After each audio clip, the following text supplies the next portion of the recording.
Well, the US is at the forefront of the strikes on Libya, deploying some of its heaviest firepower against Gaddafi's regime. That's despite Washington insisting for days that the US would merely play a supporting role. RT's Gania Chichikan says there's more to come. The Pentagon says they do not rule out more strikes, quote, if and when the need arises. If you watch American television, you get the impression that America's involvement is a really good thing and that there was no other option but intervention. But if you look at the polls, the majority of Americans oppose the U.S. involvement in the intervention. Fox News gives 65%.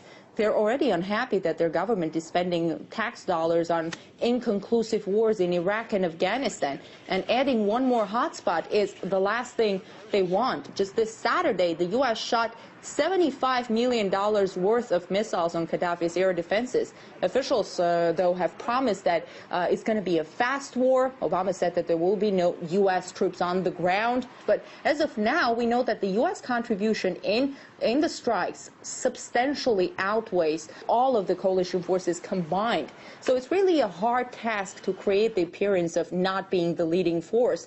Also, the fact that President Obama did not interrupt his trip to Latin America is also kind of an indication that he doesn't want to be seen as the man-in-chief of all this thing. So it was a very calculated decision, you could say. Speaking of the goals of the intervention, in Libya, as we know, is to protect civilians. That is the justification. But critics say we have to be careful with the official reasoning behind military campaigns and really question more. The U.S., for example, has a track record of starting military campaigns on false grounds.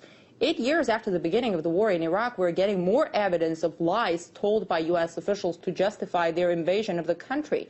Take a look at this report. Airstrikes in Libya, a humanitarian act to protect civilians from a dangerous dictator. That's the reason given by the U.S. and its allies for their latest military foray. But when it comes to justifying its wars, America has become the nation that cried wolf. Especially now, when one of the key sources used ahead of the 2003 Iraq invasion has admitted he lied. I just wanted to do something for my country. I'm satisfied there is no dictator there anymore. If asked, I would do the same thing again. I have no regrets. Rafid Ahmed Alwan al-Janibi, a.k.a. Curveball, was seeking asylum in Germany back in 2000. He told German intelligence that Saddam Hussein had biological weapons mounted on trucks. They didn't believe him. And when U.S. intelligence requested his testimony before attacking Iraq, Germany told them he was unreliable. But that didn't stop top U.S. officials building their case, using him and no intelligence of their own. What we're giving you are facts and conclusions based on solid intelligence. One of the so-called solid sources was an al-Qaeda suspect who lied under torture to CIA allies in Egypt about Saddam's ties with terrorists. The other was Curveball. Even now, despite all the evidence of lies and deception, key players in the Bush administration are still in denial about their role in the events, saying they were not sufficiently informed. I don't know. That would have been at a different level. The NSC met frequently. Did they tell you anything? You poor man. No, I don't know what. Are you not on the email list? Did they not? In their memoirs, both Colin Powell, the Secretary of State back then, and Donald Rumsfeld, the Defense Secretary, effectively duck responsibility and point the blame finger at others, mainly the CIA, specifically George Tenet, head of the CIA at the time. He said it was there and it wasn't. And they believed him because they wanted to invade Iraq. And Colin Powell was digging for information at the CIA headquarters in Langley across the river, digging for it because it wasn't there. He was trying to come up with something because he couldn't find it.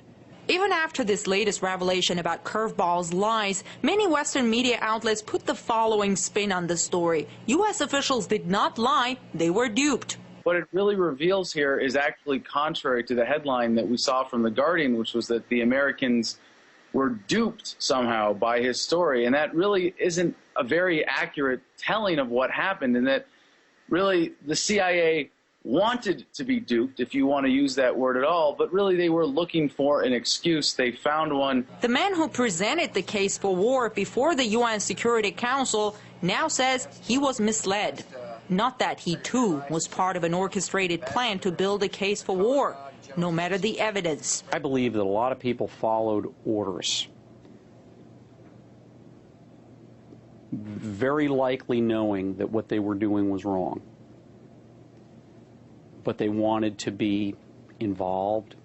They liked the power of Washington, the big job, the big fat salary. After 8 years of embarrassing revelations, still no U.S. official has admitted lying. Most of those who took part in building the case for the Iraq War out of lies are now off the hook, touring the country with their memoirs and saying they were duped. And many ask whether their exoneration and this quiet public acceptance could teach a bad lesson to future leaders contemplating building a similar case for war. I'm Ganesh Chekyan reporting from Washington.